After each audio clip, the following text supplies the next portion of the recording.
Hey guys, welcome back to the channel. It's your Midwest girl, Olivia Valles. Let's get into it today. Like and subscribe. I'm really bad about saying that. Please like and subscribe. Hit the notification bell if you want to know when I post. Usually my goal is to post every Wednesday and every Sunday in the morning time sometime. So nothing specific yet. But once I get more accustomed to how I want to do this and how I want it to be, I'll get better times. Okay, before I get my workout in today, I decided to go ahead and film. So, when I was 21, I went through this, I don't know, I want to call it a phase. It was not a phase because it was more of a situation. And that's I'm trying to think if anything sparked this. But every evening I would go to bed, and I had a couple of roommates, mind you. So I had to be mindful of the fact that I lived with other people. One of them being Lindsay, who you guys will continuously hear about and see in videos. She is a huge part of my life. But I would go to bed and I started having this, if you want to call it anxiety, you could. It'd be crippling. I'd say it was crippling over the fact that I was gonna die. And it's a very strange thing. No, I did not have an illness. I did not have anything terminal happening to me. Just the fact that we're here and then we're gonna be gone. And I don't want to create this anxiety in anybody else, but I will say I am grateful for it in the long run. We'll get to that later. However, I would wake up almost right in that in-between stage where you're about to be asleep. And then it would cross into my dreams almost. And it would be like, you're not gonna be here someday. Like, what is that even gonna feel like? And again, I'm very spiritual. I believe in God, but it just was like overwhelming me. And then it started developing into panic attacks, which were terrible. Also, by the way, if you're looking for a support group at 21 over people who are scared of death, it doesn't exist. So don't worry about it. It's not there, because it's a very strange time in your life to be anticipating that. And I didn't understand it at all. I was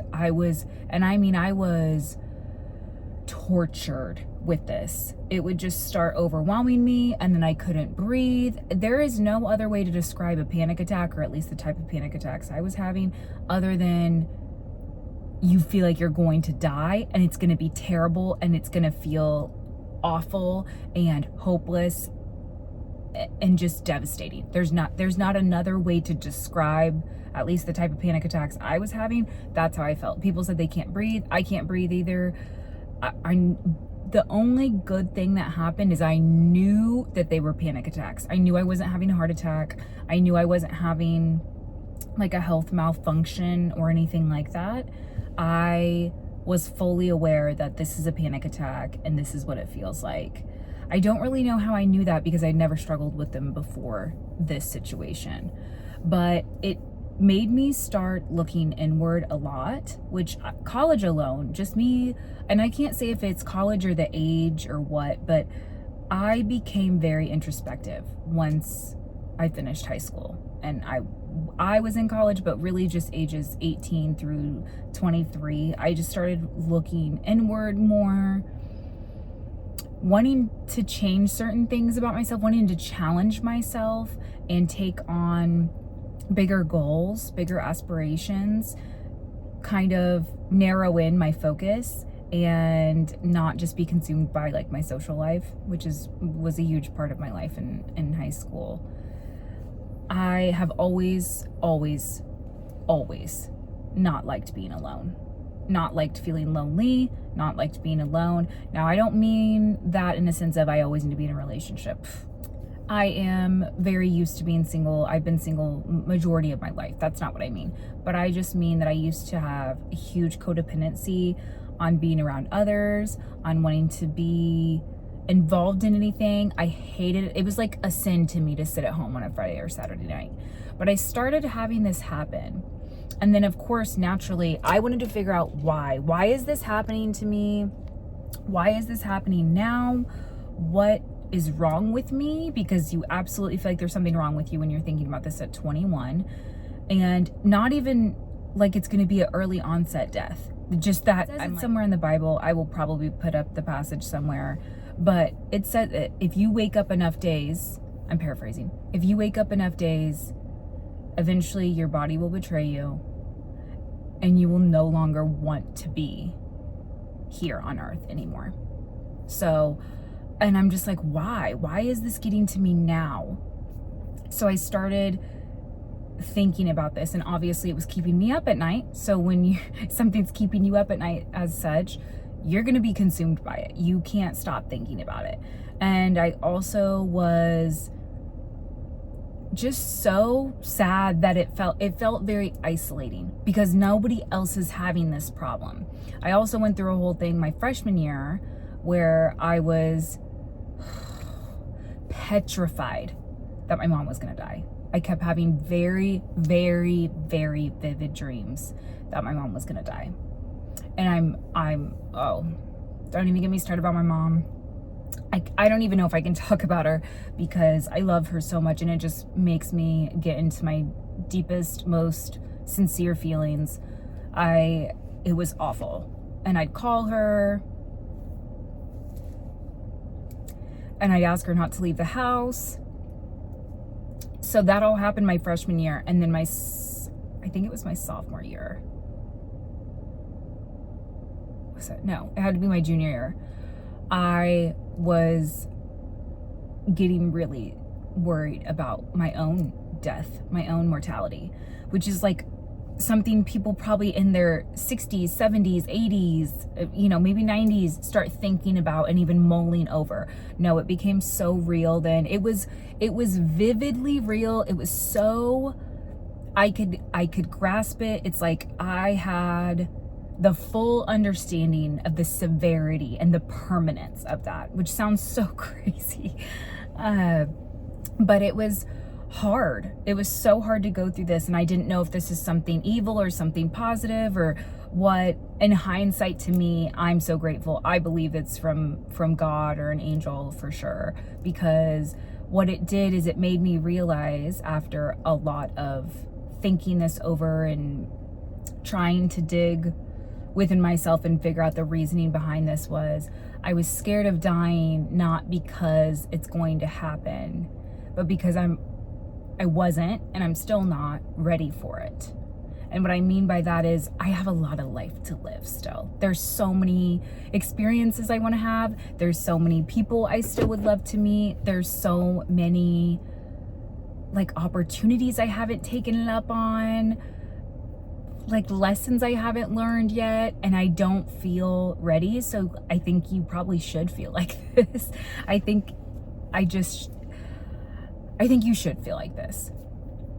And in some ways I used to be like, I wouldn't wish this on anybody. This is so treacherous. It's embarrassing. It's strange. It's very strange. Nobody at 21 wants to sit around and talk about the fact that we're going to die. And is anybody else having anxiety over this? No one's into that. So everybody wants to figure out what's going on next Friday night. Are you going to go to the football game? Where are you tailgating at? That kind of thing. Normal things. And I wanted to do all those normal things too, and I did. But then this was on top of it. It was almost like this secret on top of it, because I felt like such a weirdo. And so with struggling with the thing with my mom my freshman year, and then 2 years later struggling with this, I'm like, is there something wrong with me? Is there something mentally not right with me? And that's a really strange feeling. And it's scary too, because I'm like, I've never felt like that before. And I just had to realize after a while, one, you have to ground yourself when you start to have a panic attack, or at least I do. If you guys have ever struggled with it, let me know how you cope with it. I knew that I did not need to run up a hospital bill. I was like, I cannot go to the hospital. And this also was happening at night. And I always say, if your imperfections and shortcomings are not inconveniencing other people, everybody's okay with it. And what I mean by that is, if I was having these panic attacks during class, or if I was having them at work, or during the daytime, or in the middle of a test, then it starts inconveniencing other people. But when you're able to hide it, it makes you start keeping secrets and being quiet about it, and feeling like you're this only person, right? And that's not the case. I know there's other people who think about this, who've stressed over this, and there's people who think about it and stress over it and they have a terminal illness, or they have something that really is going to cut their life short. They have a reason for it. But for me, the sun changed. Dang it. Okay, well, we're gonna keep it rolling, guys. So sorry, I really wanted it to be like this, but it's not. Anyway, so I just went through that, and I just want you guys to know, like, if you have that, or if you have that type of anxiety, or you start having panic attacks over something else, tests, people who you love passing, anything like that, like, just know you are not alone. And when I would start to talk about it every now and then with some of my peers, they would be like, no, I've thought about that too, and it like disturbs me, or it can send me as well. Like, you're not as alone as you think you are. You're really not, I promise. And I mean that in the best, most comforting way. You are the only you, and you should absolutely take joy and pride in it. Like I said, you always better be ready to bet on you, but don't be afraid to look at the scary parts of yourself and the ugly. And to me, I'm grateful for this now. I'm not grateful for every lesson. Trust and believe, baby. Right now, there's some lessons where I'm like, oh, I did not need to learn that. I swear I did not need to learn that. But I did, and here we are. This is not one of them. I'm so grateful for this, because I think it made me brave. I think it made me so locked in, and I fully realized, like I said, the permanence of this, having one shot at this life. And I genuinely believe that you better do everything that you feel called to do. That is aiming upward, that is to lift the others around you up, to lift yourself up, to create a good future for your future child. Like, it really helped me stop living for just right now, because after that, and I'm so grateful for all this, I always seemed to have a goal. Whether I wanted to move somewhere, whether I wanted to change my career. And some of it sometimes was even like, I gotta get out of this relationship. I'm not supposed to be in this. I can feel it. And if you guys listen, I promise you'll feel it. You know what to do. You know what to do. And I hated that time. I felt so weird and left out and strange. I just think at 21, you're supposed to be living life and enjoying everything and not having a worry and all the good things. And there were plenty of good things. Don't get me wrong. Wherever I go, I always try to make sure I have a great time and enjoy other people's company and make wonderful, beautiful memories. That being said, though, I feel like I always have some sort of challenge. We all do. We all have some sort of challenges that come with those good times. And this was one of mine. And if you guys, again, I did not start sitting on the floor and being in quiet until 2019. So that was well after college for me. I graduated at the end of 16. But you will realize and grasp so many more lessons. You will learn so many more things quicker. You will be able to be more honest with yourself if you just take a little bit of time. I cannot encourage you guys or express to you guys enough. Please consider just taking some time to yourself and being quiet. And it's so hard, especially when you're like somebody like me who was like basically codependent on others. I wanted to be around people all the time, especially Lindsay. Lindsay and I had experienced some, and I don't like this word's overused, but truly some traumatic experiences, and it heavily bonded us. So I became very codependent with her, and I had to figure out how to cope with that post-college, obviously. But for the time being, it was what it was, and she's just amazing.